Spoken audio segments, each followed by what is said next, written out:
जिन लोगों को बापू से खतरा है वही बापू की बेल नहीं होने दे रहे।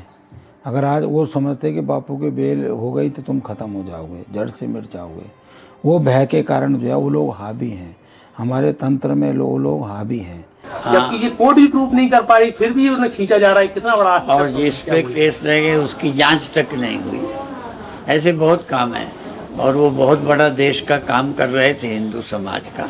आसाराम बापू को भी गलत मूवमेंट करके फंसाया गया और ये ही एक कारण बनेगा वैमनस्य का, क्रांति का, आंदोलन का। ये सारी चीजें पॉलिटिकल हैं। मुझे पता है उन्होंने कुछ किया नहीं है, लेकिन वो जबरदस्ती से उन्हें वो करवाया है।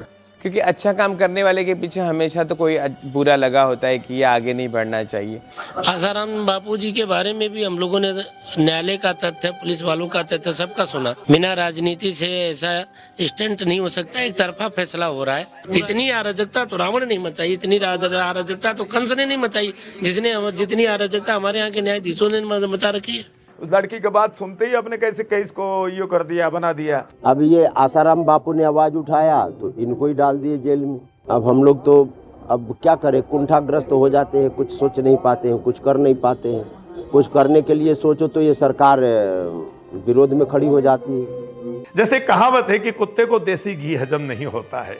कहने का आशय है कि इन लोगों का कोई ज्यादा जिंदगी नहीं है, ये जल्दी ही नष्ट होने वाले हैं। तो मैंने पहले कहा आपको, जिनके पास सत्ता होती है, अगर वो गधा है तो वो शेर हो जाता है। तो ऐसे ही गधों की वजह से आसाराम बापू पर मेहरबानी हुई, उन्होंने जेल में। कुर्बान हो जाऊंगा, सूली चढ़ जाऊंगा, लेकिन हिंदू धर्म की सेवा मैं नहीं छोड़ता।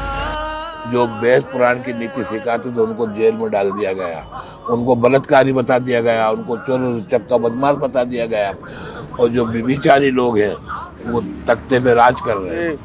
आसाराम बापू का सारी दुनिया में नाम है, आज भी है, और उनको कलंकित करने के, बदनाम करने के लिए, उसके साथ साधु समाज को बदनाम करने के लिए ये सारी कुचेष्टाएं की गई हैं। इसमें प्रचार तंत्र का भी सहयोग है। आसाराम जी के जितने शिष्य हैं, एक की भी आस्था डिगी नहीं है। न्यूट्रल बने रहना, पक्षधर होकर प्रबलता से संघर्ष नहीं करना, ये सारे कारण हैं। देश हित, समाज हित में चाहे वो आसाराम, उनके पीछे षड्यंत्र होंगे। ये पतन की पराकाष्ठा है। सच कड़वा होता है और सच बोलने की हिम्मत सब में नहीं है। ये अंधे, बहरे, लूले, लंगड़े, शिक्षा के मंदहीन जजों को नहीं दिखता क्या? इसलिए न्यायपालिका की समीक्षा जरूरी है। अभी आसाराम जी प्रकरण है। संतों के लिए जो उल्टे सीधे षड्यंत्र लोग चला रहे हैं, हम सभी लोगों को जागरूक होकर के और अपनी संस्कृति का ही सपोर्ट करना चाहिए।